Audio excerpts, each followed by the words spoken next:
the entrepreneurial ecosystems are incredibly different in Europe, in Silicon Valley, and in Latin America. And in Latin America,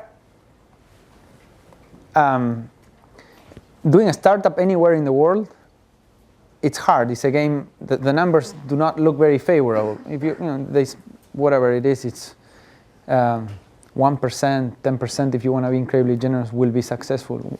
But let's say it's 1%, and that's a chance of 0.01. In Latin America, any business, forget about a startup, has a 1% chance of surviving the ups and downs of the economy, the lack of a strong institutional framework or rule of law, etc., etc. It's much, much harder for companies in general to operate in this environment of very high friction than it is in the US or in Europe. And when you combine those chances, sort of the startup chances times the Latin America or emerging market high friction, the result, it's an exponentially low. The risk gets compounded, and the upside doesn't get compounded at all. In many cases, the upside is less than in the developed world because the markets are smaller. So unless there is a very clear angle on how you know the market or a very specific opportunity, etc., I think that this trade-off of going to emerging markets because there's less competition is not necessarily a clear trade-off that it pays off. There may be more competition here, but when you're executing in a place like Silicon Valley, you're focused 80% of the time in creating value and 20% of the time with dealing with the friction that comes with doing anything.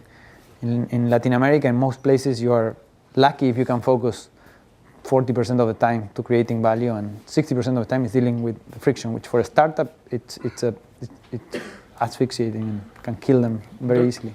There is a practical example that we learned when we moved here. In South America or in Europe, as an entrepreneur, whenever you start a company and you believe in it yourself, you typically put your own money to it. And you start, and that gives you much more credibility than any other aspect. That's what they want to see in those environments, that you're willing to risk your own net worth to build a business. In Silicon Valley, it's wired differently. Here, to be credible, to be able to talk to a business or a retailer or anybody that you want to build a company around, you need to show that you're venture-backed. And that's just one little example about a big difference when you get to choose a market. The venture capital industry, it's not that sophisticated nor exists so well in Latin America yet, nor in Europe. It's there, but it's not as broad as Silicon Valley. So those are some of the examples of things that you have to handle when you make a decision where you want to base it. If I were an emerging market entrepreneur who's very familiar with Silicon Valley, I would be looking at opportunities where I could develop a product and a business from Panama or wherever it is, and using the local talent, which sometimes you'll be surprised. The quality of the talent you can get there can be much better than what you can get in here, and that's very counterintuitive.